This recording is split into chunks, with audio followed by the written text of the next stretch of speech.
সময়টা তখন রাত ১২টা ছুঁই ছুঁই। হজরত শাহজালাল আন্তর্জাতিক বিমানবন্দরে তখনও বিদেশগামী যাত্রীদের ভিড় এতটুকু কমেনি।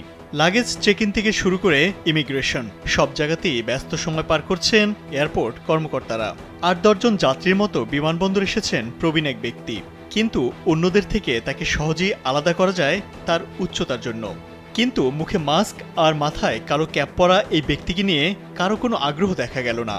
চেক ইন শেষ করে এগিয়ে গেলেন ইমিগ্রেশনের দিকে। বেশ আয়েশি ভঙ্গিতে নিজের পাসপোর্ট জমা দিলেন ইমিগ্রেশন অফিসারের কাছে।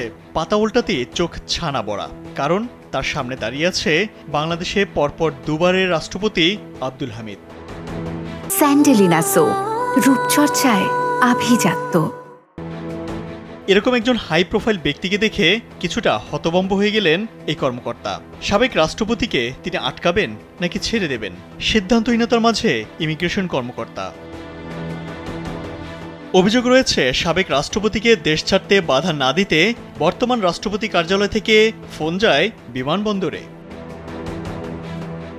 অবশেষে গ্রিন সিগন্যাল পান আব্দুল হামিদ। আওয়ামী লীগ সরকার পতনের ৯ মাস পর বুধবার দিবাগত রাত ৩টা ৫ মিনিটে থাই এয়ারওয়েজের একটি ফ্লাইটে ব্যাংককের উদ্দেশ্যে দেশ ছাড়েন তিনি। জানা যায় বিদেশে যাওয়ার কারণ হিসেবে চিকিৎসার অজুহাত দেখিয়েছেন তিনি।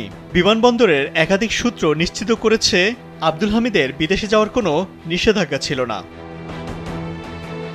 সাবেক রাষ্ট্রপতি আব্দুল হামিদের সঙ্গে ছিলেন ছোট ছেলে রিয়াদ আহমেদ ও শ্যালক ডাক্তার নওশাদ খান। পারিবারিক সূত্রে জানা গেছে চিকিৎসকদের পরামর্শে তিনি থাইল্যান্ড গেছেন।